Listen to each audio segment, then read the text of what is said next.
Too much inactivity, rather than promoting mental health, tends to breed unhappiness and a plethora of psychological problems. Wilson came to this conclusion early in his life.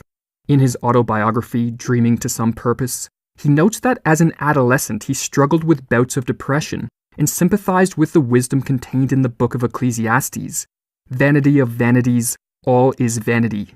Wilson, however, had an astute mind and was intent on discovering why he always felt so gloomy. He began to observe that his bouts of depression were typically preceded by prolonged periods of passivity.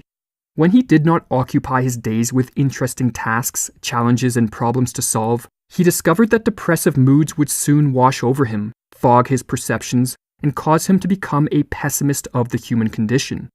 The idle mind is the devil's workshop, or as Wilson writes, boredom, passivity, stagnation, these are the beginning of mental illness, which propagates itself like the scum on a stagnant pond. If Wilson's discovery of the connection between passivity and mental illness has merit, then we are confronted with the following options. We can waste our leisure in idle pursuits, leave our untapped potentials untouched, and render ourselves prone to mental illness. Or we can strive to spend the majority of our free time creating, exploring, learning, doing, challenging our capacities and improving our talents.